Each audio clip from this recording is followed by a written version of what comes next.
নমস্কার বন্ধুরা, কেমন আছেন সবাই? আমি দীপ। নিশ্চয়ই সবাই ভালো আছেন। সবাইকে জানাই শুভ মহালয়ার ও শারদীয়ার শুভেচ্ছা, ভালোবাসা আর পূজনীয়দের আমার প্রণাম। বন্ধুরা, আজকের ভিডিওতে আপনাদের যে জায়গায় নিয়ে যাব তা নতুন নয়, আগেও দেখিয়েছি।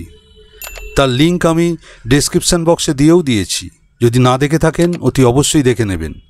কিন্তু হ্যাঁ, আজকে একটা বিশেষ দিনে এক বিশেষ অনুষ্ঠানে আপনাদেরকে যোগদান করাবো, তবে ভার্চুয়ালি। হ্যাঁ বন্ধুরা, সেই শ্রীরামকৃষ্ণ সারদা মন্দির সুগন্ধা। আর আজ সেই বহু প্রত্যাশিত দিন।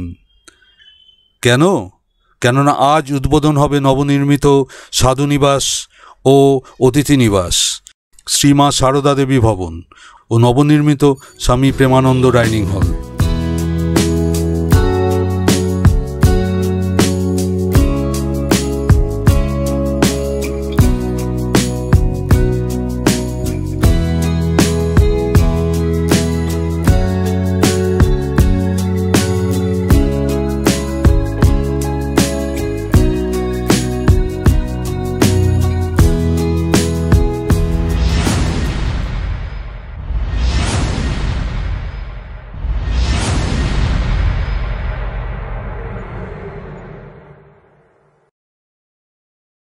এই ভিডিওতে আপনারা দেখতে পাবেন এই অনুষ্ঠানের প্রাক প্রস্তুতি, সন্ন্যাসী মহারাজদের অমৃতবাণী, ভাইস প্রেসিডেন্ট মহারাজের আগমনের মুহূর্ত ও ধারাবাহিক উদ্বোধনের অনুষ্ঠান। প্রতিটা মুহূর্ত একেবারে ডিটেলে আপনারা দেখবেন, স্কিপ করবেন না প্লিজ।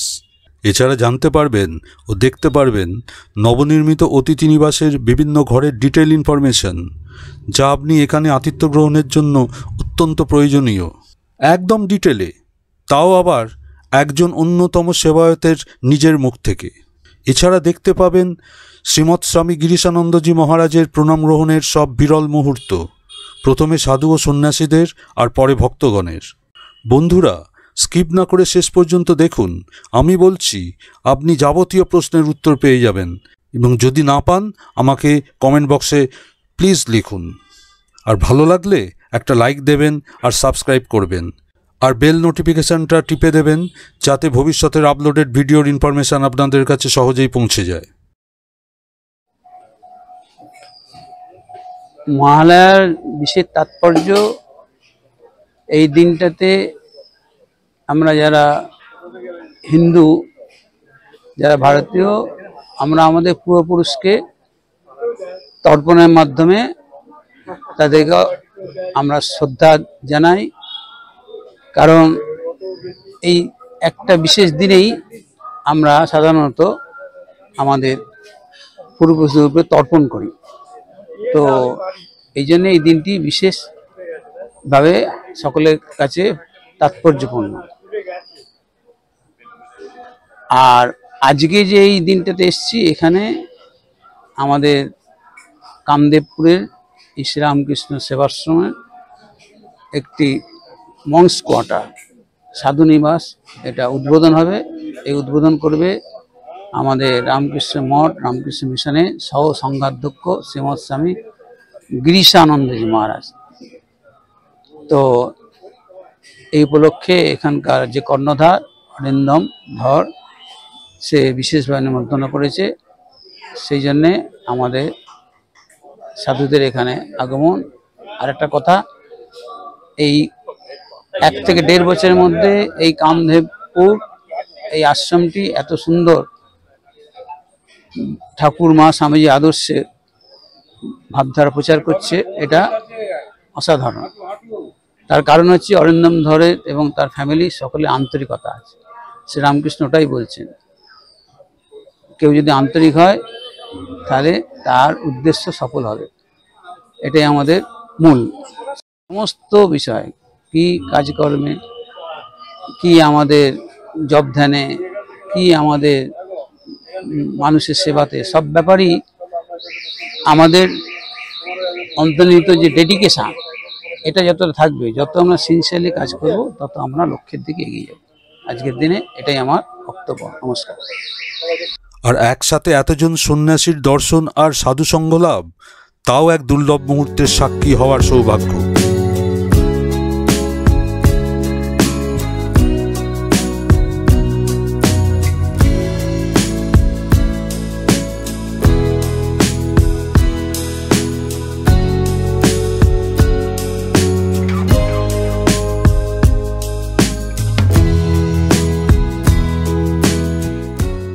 এই হচ্ছে শ্রী শ্রী মায়ের বাগান, যেখানে নির্মিত হয়েছে অতিথি নিবাস ও ডাইনিং হল।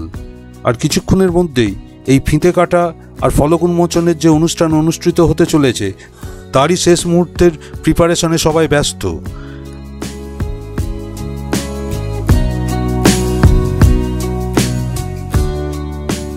একের পর এক সম্মানীয় মহারাজদের পদার্পণে অনুষ্ঠানের ভাবগম্ভীর পরিবেশ যেন এক নতুন মাত্রা পাচ্ছে।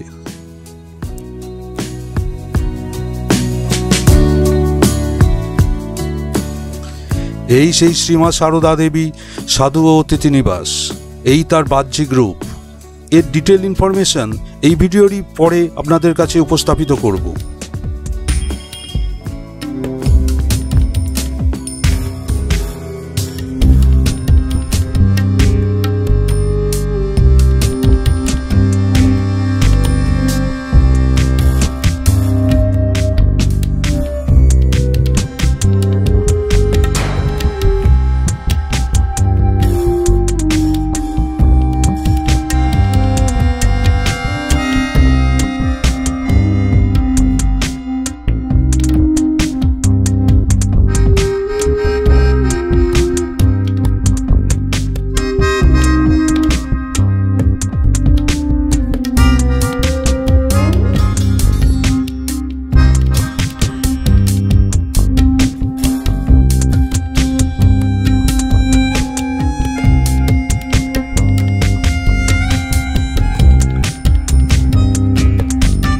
ভাইস প্রেসিডেন্ট মহারাজের আগমনের অপেক্ষায় সবাই অধীর আগ্রহে প্রহর গুনছেন। এই হলো নবনির্মিত ডাইনিং হল, যেখানে 170 জন ভক্ত একসঙ্গে বসে প্রসাদ গ্রহণ করতে সমর্থ হবেন। তারও শেষ পর্যায়ে প্রস্তুতি চলেছে।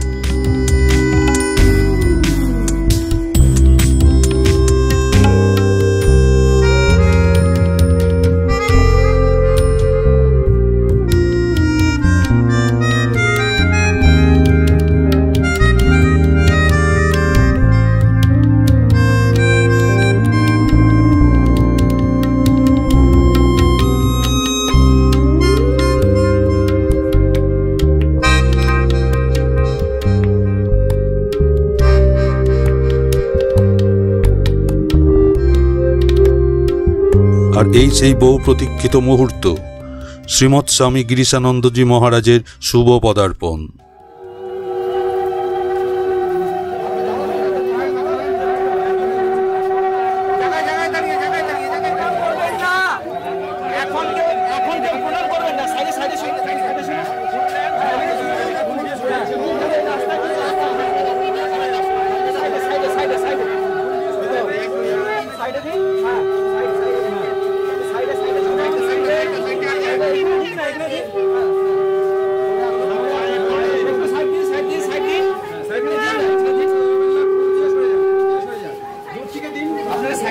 Namaste.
আপনারা দেখলেন সেই ডাইনিং হলের উদ্বোধনী অনুষ্ঠানের বহু প্রতীক্ষিত এক মুহূর্ত। আমি জানি এই সব দুর্লভ মুহূর্ত ভার্চুয়ালি ঘরে বসে দর্শন করে যেমন আপনারা সম্মোহিত হচ্ছেন, আমিও তা দেখাতে পেরে নিজে আপ্লুত। দেখতে থাকুন পরবর্তী অনুষ্ঠানের এক্সক্লুসিভ কভারেজ।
এই হলো মহারাজের বিশ্রাম কক্ষ, যেখানে শুধুমাত্র সাধু ও সন্ন্যাসীবৃন্দ প্রণাম অনুষ্ঠানে যোগ দিতে পারবেন।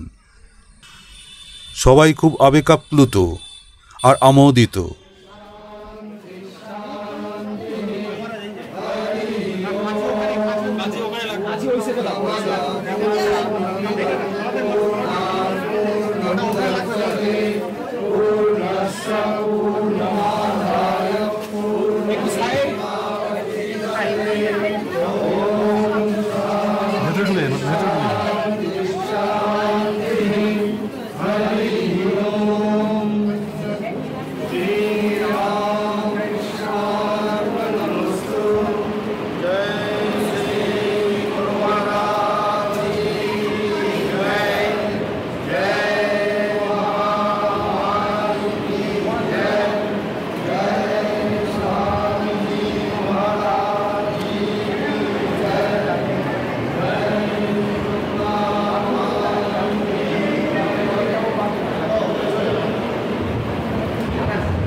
প্রণাম অনুষ্ঠান শেষে মহারাজ চললেন মন্দিরের উদ্দেশ্যে, যেখানে ভক্তবৃন্দের প্রণাম নিবেদন অনুষ্ঠান অনুষ্ঠিত হবে।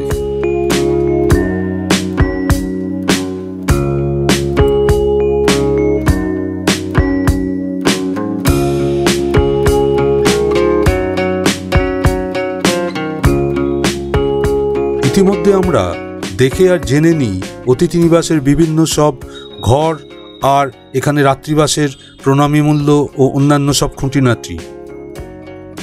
আমি জানি যা আপনাদের কাছে অত্যন্ত প্রয়োজনীয়।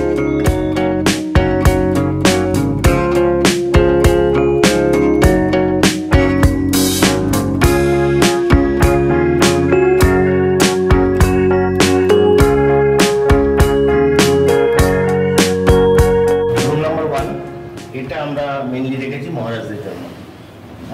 কক্ষ।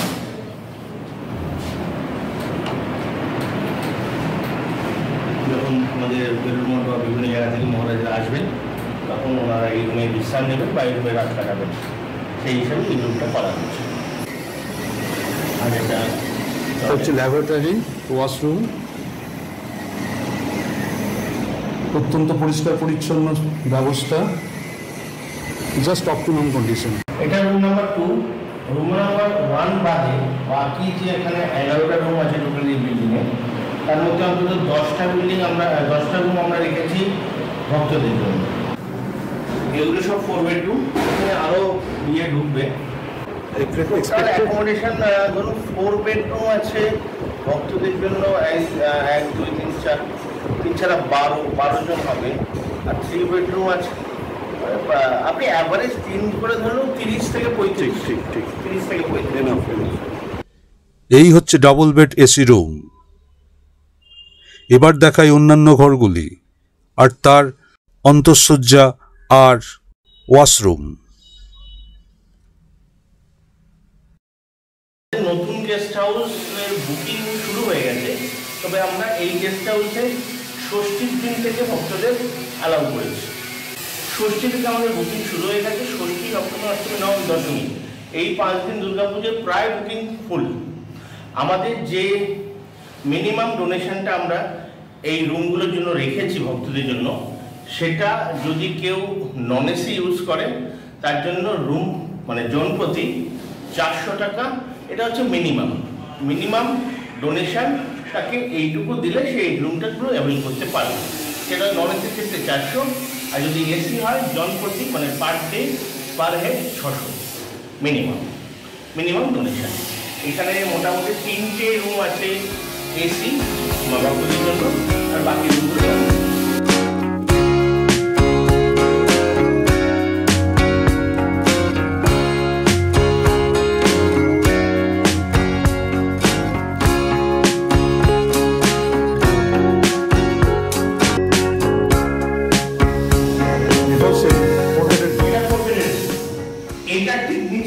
আমরা স্টাফ রুম রেখেছি, কারণ ওটা 4 বেডের 4 জন স্টাফ থাকতে পারবে।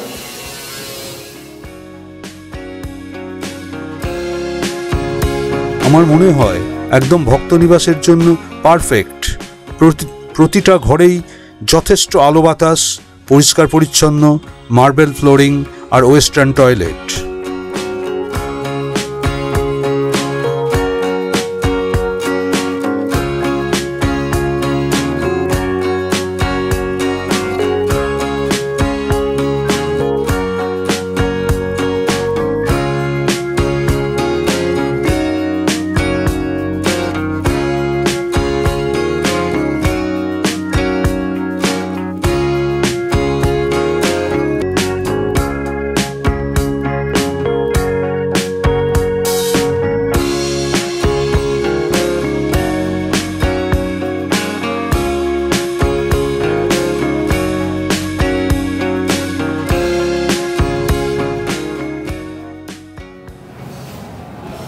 এই রুমটাকে নিয়ে আমাদের একটা ভাবনা আছে।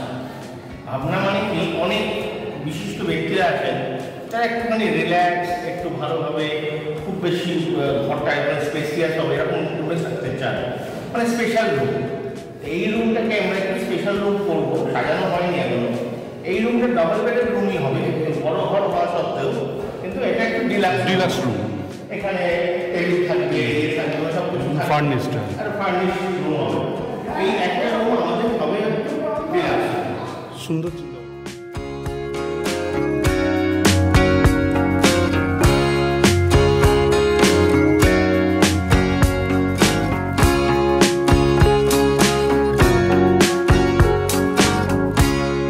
করিডোর আর সামনের দোতলার ব্যালকনিটাও অত্যন্ত দৃষ্টিনন্দন, তা বলার অপেক্ষা রাখে না।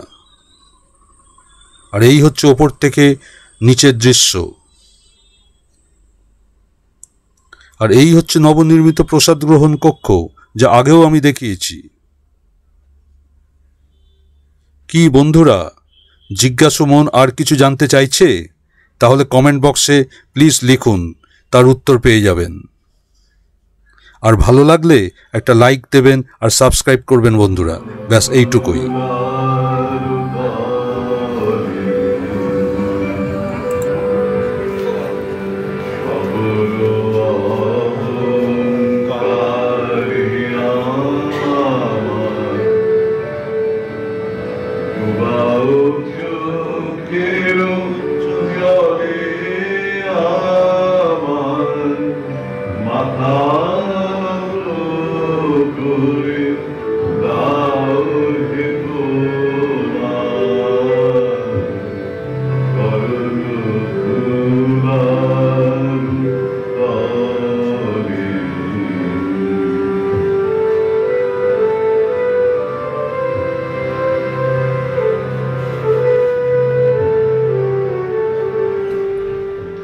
আর এই হচ্ছে শ্রীমৎ স্বামী গিরিশানন্দজি মহারাজের মন্দির দর্শনের শুভ মুহূর্ত।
পুষ্প অর্পণ আর প্রণামের পর এবার ভক্তবৃন্দের মহারাজকে প্রণামের সেই প্রতীক্ষিত মুহূর্ত। সন্ন্যাসী ও ব্রহ্মচারীগণ ব্যবস্থাপনায় মগ্ন, যাতে প্রণাম অনুষ্ঠান সুষ্ঠুভাবে সম্পূর্ণ হয়।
এত মানুষের প্রণাম গ্রহণ বেশ দীর্ঘ সময়ের ব্যাপার, কিন্তু মহারাজের মুখের সেই স্মিতহাস্য বুঝিয়ে দেয় তিনি সাধারণ কেউ নন।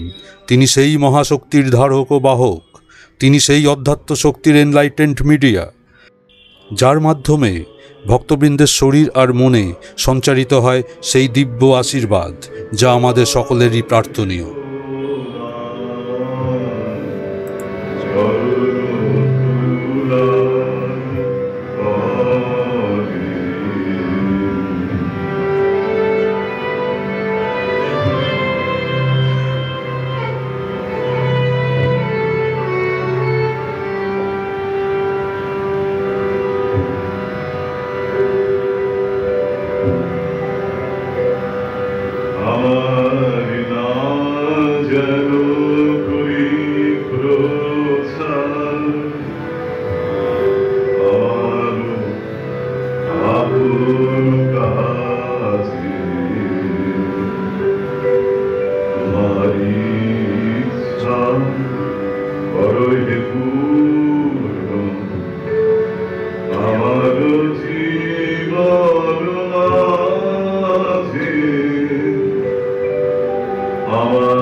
অতঃপর প্রসাদ গ্রহণের পালা।